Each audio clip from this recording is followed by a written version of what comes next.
दोस्तों, आज की कहानी एक ऐसी शहजादी की है जो मजूर थी। कहीं दूर एक सल्तनत आबाद थी। वह सल्तनत अपनी खूबसूरती, शान व शौकत और अमन की वजह से दूर दूर तक मशहूर थी। महल सोने जैसे गुंबदों और नीले शीशों वाली खिड़कियों से सजे हुए थे, जो सूरज की रोशनी में ऐसे चमकते जैसे आसमान जमीन पर उतर आया हो। बाजार कुशादा और रोशन थे, जहाँ रेशम, जेवरात और खुशबुओं की दुकानें सजी रहती थीं। लोग अपने बादशाह से मोहब्बत करते थे क्योंकि वह इंसाफ पसंद और रहमदिल था। बादशाह का नाम बादशाह अलीम था। वह अपनी रियाया से बहुत मोहब्बत करता था। वह हर हफ्ते दरबार आम लगाता, लोगों के मसाइल खुद सुनता और इंसाफ के साथ फैसले करता था। उसके दिल में गुरूर नहीं बल्कि रहम था। बादशाह की 2 बेटियां थीं, शहजादी जोबिया और शहजादी मुस्कान। बड़ी बेटी जोबिया चांद की तरह हसीन थी। उसके लंबे घने बाल कमर तक लहराते थे और उसकी मुस्कुराहट देखकर हर कोई मबहूत रह जाता था। और छोटी शहजादी मुस्कान भी निहायत हसीन थी, मगर उसमें एक कमी थी। वह चलने से मजूर थी, इसीलिए वह व्हील चेयर पर चलती थी। बादशाह अपनी दोनों बेटियों से मोहब्बत करता था, मगर उसका ज्यादा ध्यान शहजादी जोबिया पर रहता, क्योंकि वह समझता था कि एक दिन जोबिया ही तख्त की वारिस बनेगी। शहजादी जोबिया से सब बेहद मोहब्बत करते थे। हर महफिल में उसी की तारीफ होती, हर निगाह उसी पर ठहरती। इसी वजह से आहिस्ता आहिस्ता उसके दिल में गुरूर आ गया। वह किसी से सीधे मुंह बात न करती, अक्सर लोगों से सख्त लहजे में पेश आती, और सबसे बढ़कर वह अपनी बहन शहजादी मुस्कान को कमतर समझती थी। वह दिल ही दिल में सोचती, मुस्कान का क्या है, तो तख्त की वारिस तो मैं ही हूं ना।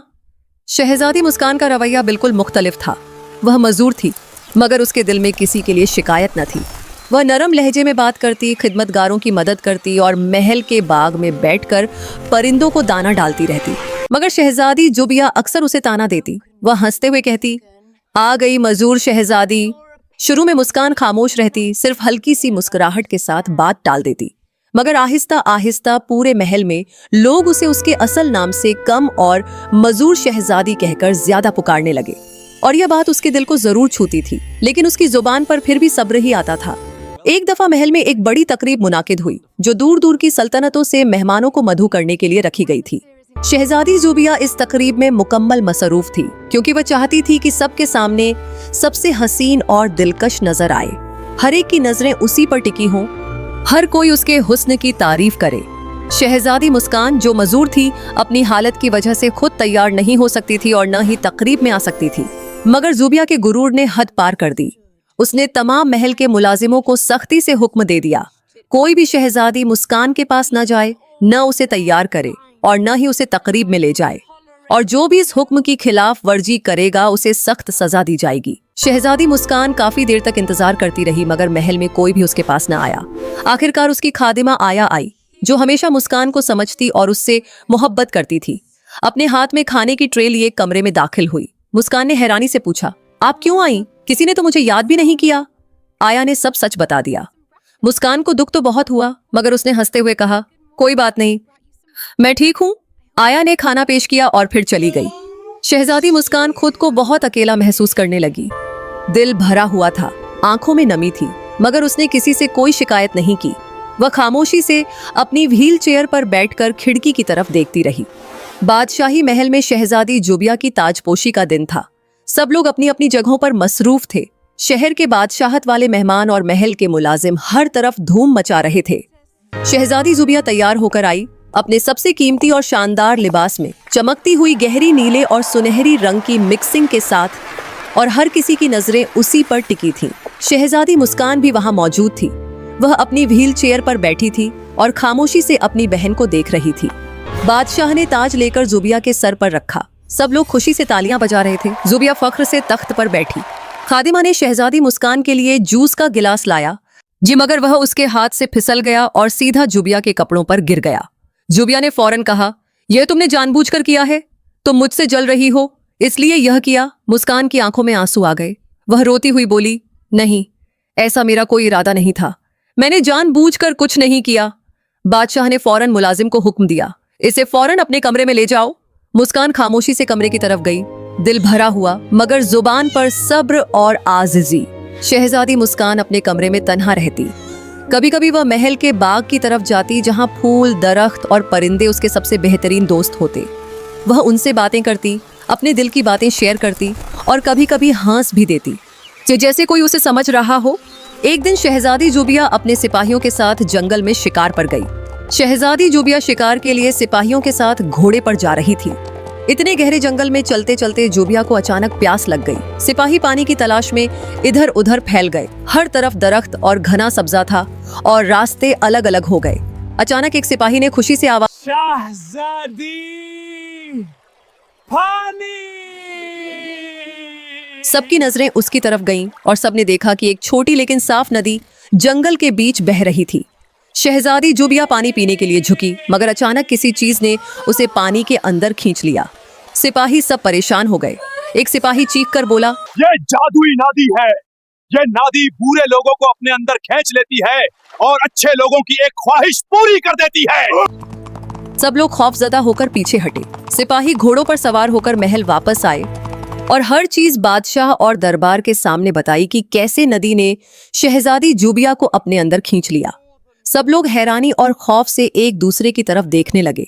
एक वजीर बोल उठा, इस नदी में एक देव रहता है जो बुरे लोगों को अपने अंदर खींच लेता है और अच्छे लोगों की एक ख्वाहिश पूरी करता है। बादशाह और दरबार के सब लोग परेशान हो गए, मगर किसी में इतनी हिम्मत नहीं थी कि वह शहजादी जुबिया को बचाने के लिए जंगल की तरफ जाए। सब खौफ के मारे खामोश हो गए और महल में एक अजीब सी खामोशी छा गई। कोई भी शहजादी जुबिया को बचाने के लिए जाने पर तैयार नहीं था। सब खौफजदा थे। हर एक अपने कदम जमाए हुए था और दिल ही दिल में सोच रहा था कि वह नदी के जादुई देव के सामने कैसे खड़ा होगा। बादशाह अलीम भी परेशान थे, मगर महल के सब लोग खामोश रह गए और सिर्फ ये सोचते रहे कि शायद कुछ ऐसा हो जाए जो सबकी तवक्को के खिलाफ हो। जब शहजादी मुस्कान को यह खबर मिली तो उसका दिल जोर से धड़कने लगा। सब लोग खौफ से खामोश थे, मगर उसके अंदर एक अजीब सा हौसला जाग उठा। उसने आहिस्ता से कहा, मैं जाऊंगी, मैं अपनी बहन को वापस लाऊंगी। तुम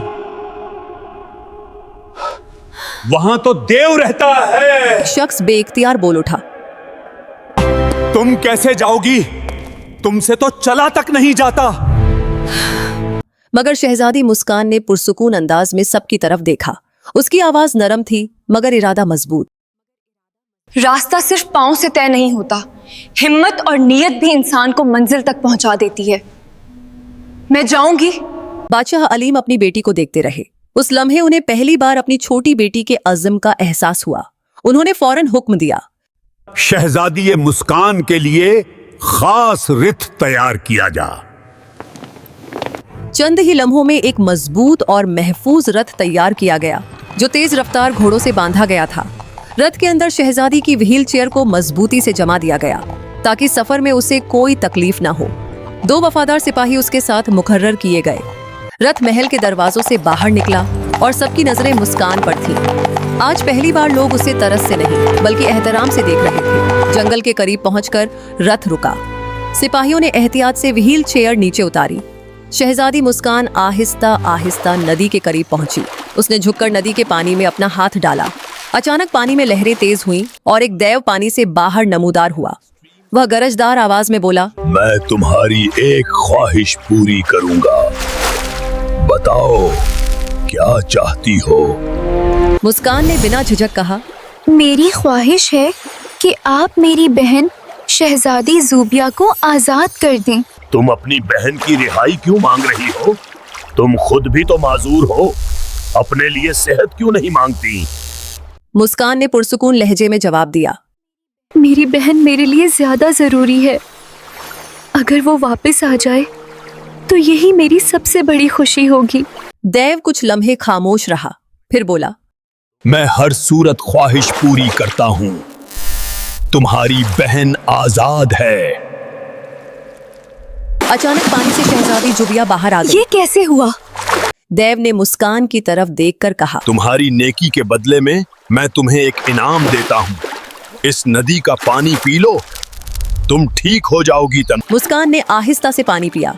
चंद लम्हों बाद उसने अपने पैरों में हरकत महसूस की। वह आहिस्ता आहिस्ता खड़ी हो गई। शहजादी जुबिया यह मंजर देखकर हैरान रह गई। वो फौरन अपनी बहन के गले लग गई और रोते हुए बोली, मुझे माफ कर दो। मैंने हमेशा तुम्हें कम समझा। मुस्कान ने मुस्कुराकर उसे गले लगा लिया। दोनों बहनें साथ हम आ साथ गए। महल वापस आई। घर वापस बादशाह आ गए। तेजी से दरबार की तरफ आया। जैसे ही उन्होंने देखा हम कि आ गए। शहजादी मुस्कान अपने घर कदमों पर वापस चलती हुई आकर अंदर आ रही कितना है अच्छा और उसके लग रहा साथ है। शहजादी जुबिया भी खैरियत से खड़ी आखिरकार है। सब उनकी ठीक आंखों हो में खुशी गया। के आंसू आ गए। दरबार में मौजूद सब लोग खुशी से झूम उठे। बादशाह ने मुस्कुराते हुए ऐलान किया, आज हमारी बेटियों की वापसी की खुशी में पूरी सल्तनत में जश्न मनाया जाएगा। महल को चिरागों से सजा दिया गया। हर तरफ रोशनी, कहकहे और दुआएं गूंजने लगी। उस दिन के बाद दोनों तुम्हारे बहनें साथ कभी बात एक करके दूसरे से जुदा हमेशा न हुई। बहुत अच्छा वह लगता है। हमेशा साथ मुझे रहने भी। लगी, हंसती बाल खेलती कितने और खुशियां खास बांटती रही। कभी दोनों साथ घुड़सवारी कितना सुंदर है। करती, महल के बागों में हवा से बातें करती, कभी आम लोगों की खुशी देखने के लिए बाजारों की सैर को चली जाती। कोई भी वाकई कमजोर नहीं होता, बस इंसान के अंदर हिम्मत और दिल की ताकत छुपी होती है। जो अपनी नेकी, हौसले और मोहब्बत के साथ आगे बढ़ता है वह हर मुश्किल पर काबू पा सकता है। लाइक और सब्सक्राइब करना न भूलें और कमेंट्स में हमें बताएं कि आप अगली कहानी में कौन सा नाम देखना चाहते हैं।